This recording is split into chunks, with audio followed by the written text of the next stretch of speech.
The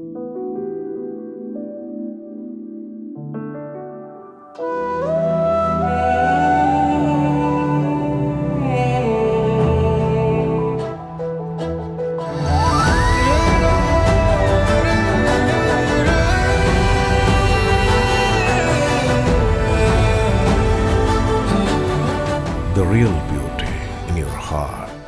Boche Gold and Diamonds. Buy now, pay later. Pazhayannur പുത്തിരിത്തറയിൽ ചരക്ക് lorry നിയന്ത്രണം വിട്ട വൈദ്യുതി തൂണിലിടിച്ച അപകടം.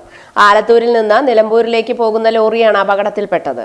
പഴയന്നൂർ പുത്തരിത്തറയിൽ ചരക്ക് ലോറി നിയന്ത്രണം വിട്ട വൈദ്യുതി തൂണിലിടിച്ച് അപകടം. ആലത്തൂരിൽ നിന്നും നിലമ്പൂരിലേക്ക് സഞ്ചരിച്ചിരുന്ന ചരക്ക് ലോറിയാണ് അപകടത്തിൽപ്പെട്ടത്. വൈദ്യുത തൂണ് രണ്ടായി മുറിഞ്ഞതിനാൽ മേഖലയിലെ വൈദ്യുത ബന്ധം പൂർണ്ണമായും വിച്ഛേദിക്കപ്പെട്ടു. സംസ്ഥാന പാതയിൽ ഏറെ നേരം വാഹന ഗതാഗതവും ഭാഗികമായി തടസ്സപ്പെട്ടു. പഴയന്നൂർ പോലീസ് സ്ഥലത്തെത്തി വാഹന ഗതാഗതം സുഗമമാക്കാനുള്ള നടപടികൾ സ്വീകരിച്ചു. വൈദ്യുതി ബന്ധം പുനഃസ്ഥാപിക്കാനുള്ള നടപടികൾ KSEB അധികൃതരും ആരംഭിച്ചിട്ടുണ്ട്. അപകടത്തിൽ ആർക്കും പരിക്കുകളില്ല.